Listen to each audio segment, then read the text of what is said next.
Hello, and to those of you joining for the first time, welcome to my ongoing quest to put the shooter portion back in the stealth shooter. Espire 1 is subject to an array of weapons, with which you'll probably want to be well versed for the completion of your missions. First up is the M9 tranquilizer pistol. It is a pneumatic pistol with non-lethal rounds, which are unable to puncture pressurized canisters like fire extinguishers or explosive containers. The M9 tranquilizer pistol also requires you to operate the plunger between each round. The 92FS pistol is then the standard pistol, sporting lethal rounds and a higher round capacity in its magazine than the M9 tranquilizer pistol. Then we have the 92FS green, which is essentially the 92FS, but with a suppressor on the end. Note that the profile of the suppressor can slightly disrupt your sight picture.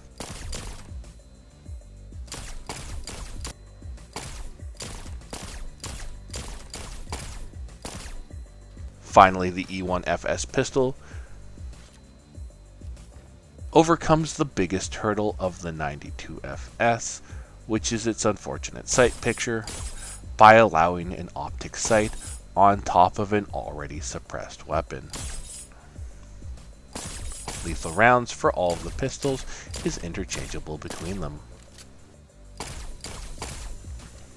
Next is the MP7A1, which is a submachine gun, which has notable recoil when you hold down the trigger. This can be compensated for by using the foregrip and two hands.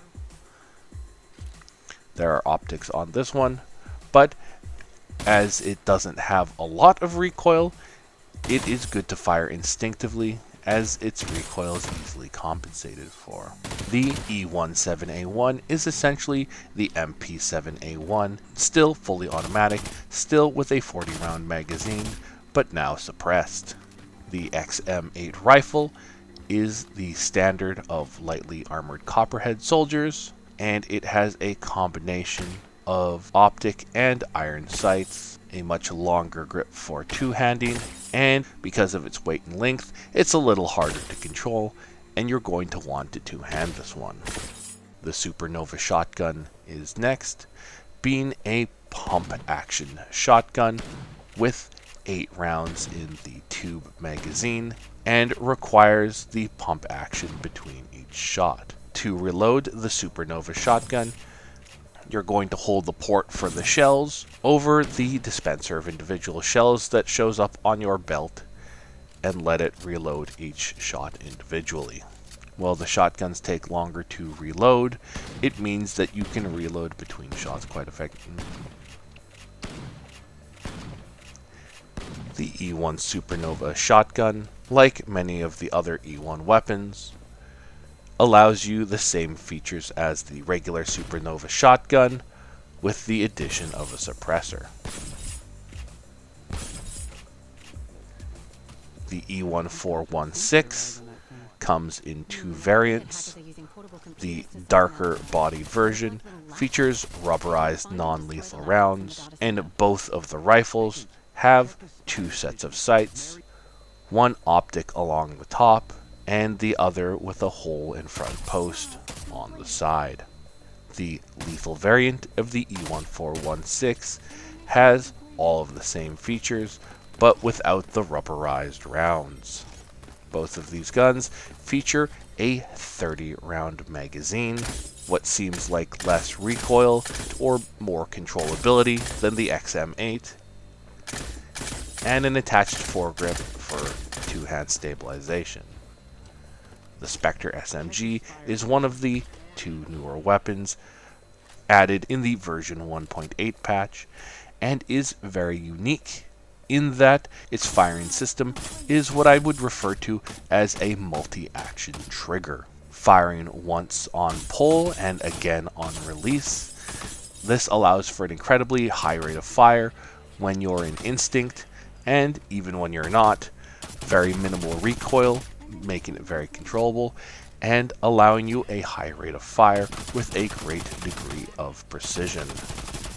The sawed-off shotgun is the other new weapon added in the version 1.8 patch, and like the regular Supernova shotgun, it has 8 rounds before reload, but this one is magazine reloaded, allowing you to reload it notably faster.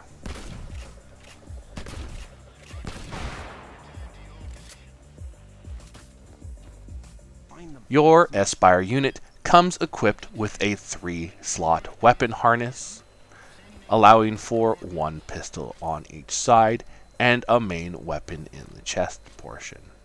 When a weapon is dropped from your weapon harness, it will immediately try and magnetize back to the region it was attached to.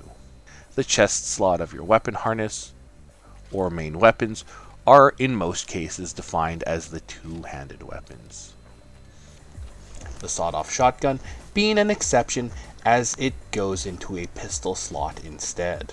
If you wish to switch a weapon into a slot that is already occupied, simply hold the weapon that was occupying that slot in the harness and place the weapon you wish to be there on. This will allow you to drop the weapon you previously had attached without it returning to you. Fire extinguishers, as highly pressurized and explosive items, can be picked up and thrown before being shot. Just be aware that because they release pressure before exploding, they're going to move around a bit before they detonate. Your Espire unit is going to automatically pick up more ammunition when you walk over a weapon that somebody else has dropped that features a type of ammunition you can collect. This won't get you the ammunition that was in the weapon, so to add this to your repository, grab the magazine and add it to your belt. When you're holding a weapon, you can see its magazine, which is useful for other things such as distracting guards. There is, however, not collision on the magazine to strike people, so empty magazines cannot be used as weapons. As a reminder, lethal rounds don't have to be used for lethal purposes, so this week's Espire Basics Challenge is to see how many consecutive guards you can disarm by shooting the guns out of their hands. Bonus points for using as little Espire instinct as possible. Agent, find and destroy the laptops in the data center. Agent, check Espire vision. Mary's flagging up the Copperhead hacking computers for you. Find them and smash them.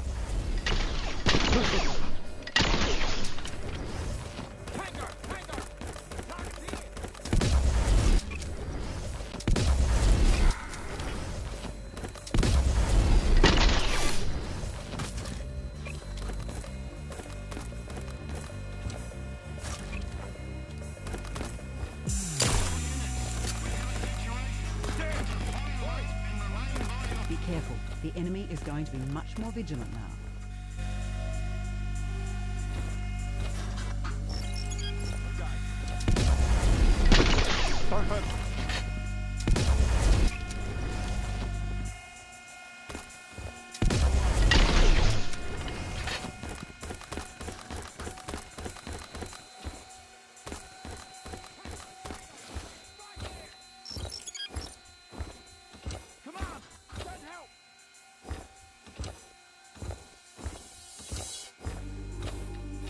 Okay, stand down. Watch your step.